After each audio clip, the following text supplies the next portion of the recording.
What's up everybody, Patrick from FictiveFun.com here, and it's time for another weekend review of the RPG subreddit. And today I'll be reviewing the top 5 posts from the RPG subreddit from this past week. So without further ado, let's jump right in.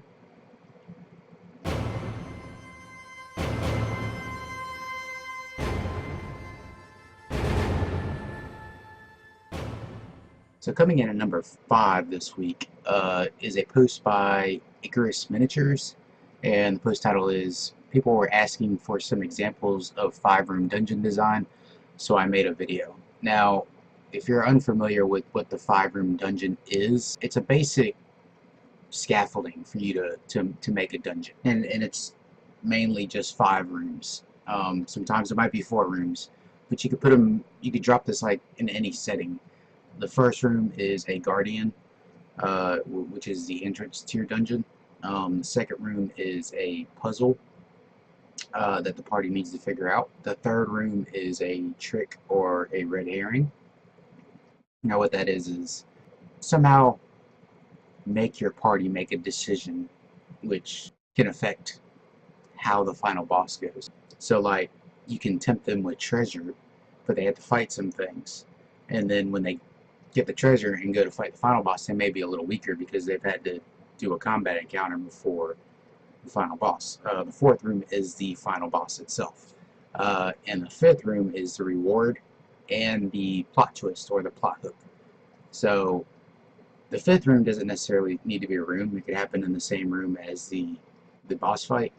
But when you give them the reward, give them the clue with a plot twist or a plot hook so they can continue the adventure elsewhere now that they're done with the dungeon. Real short, real quick, I recommend checking out this post. There's a lot of great ideas in the comments, and you can watch the video that Icarus Miniatures put on YouTube where he actually walks you through designing a 5-room dungeon.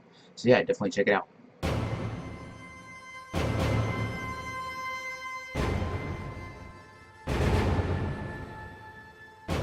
Coming in at number 4 on the list is posted by user Dot, I believe that's Nano. If you are looking for music for your Cyberpunk game, I recommend you listen to an artist called Stills. And I looked it up. It's very synthwave. If you are familiar with synthwave, that's what it sounds like. If you are unfamiliar with synthwave, imagine the opening credits to Stranger Things. That's kind of synthwave. It's kind of that 80s electronic, slow kind of vibe to it. And basically the majority of this post is people recommending a bunch of synthwave artists. So if you are into synthwave or you're interested in learning about it, definitely check out this post from .nano, and check out Stills because I looked it up.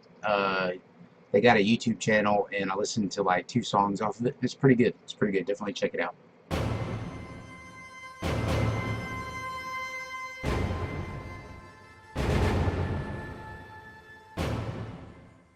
And coming in at number 3 this past week was posted by user Broken Blade, and it's announcing the Kickstarter for Things from the Flood, sequel to the Tales from the Loop RPG.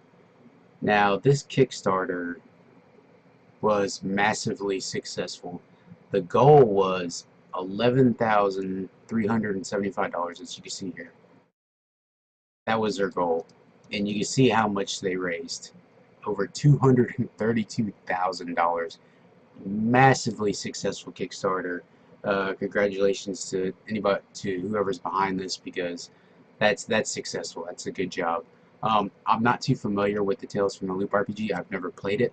I don't own the book, so I really know nothing about it. I know the basic premise behind it, I believe. You play like kids or teenagers that are dealing with something bigger than them. Very much that Stranger Things vibe going on. But yeah, maybe I'll look into it in the future. Tales from the Loop won a bunch of awards last year, a bunch of Indie awards for best game, best art, stuff like that. The artwork in it's amazing. I have seen examples of the artwork and it's really, really good. So yeah, if you're interested in jumping in on this, you know, before it goes to retail, and you want to help out the creators and all that, definitely jump in this Kickstarter.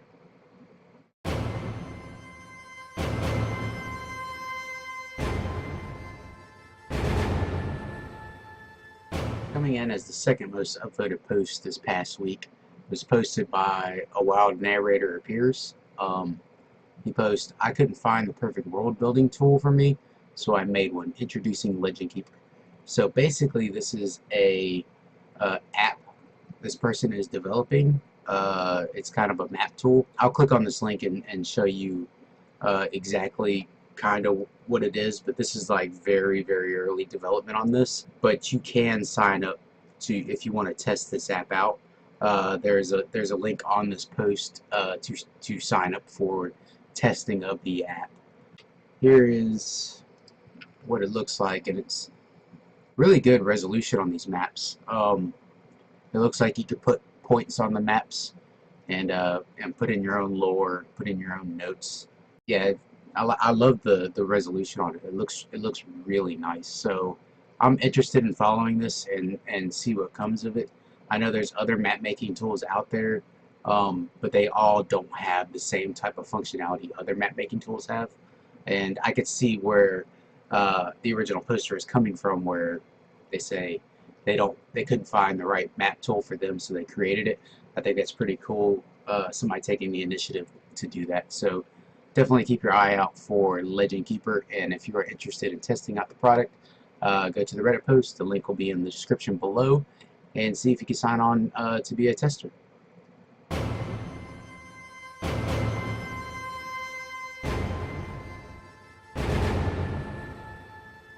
Coming in at number 1 for this past week was posted by user Monsto. Said, "My 5-year-old daughter is starting a D&D group as part of a class assignment, but they will only have 30 minutes to play. What and how could she run such a session for a group of complete RPG newbies?" Basically was like asking, how do you run D&D in a 30-minute session? Now, I'm not too familiar running D&D, especially 5e, because I've never run it.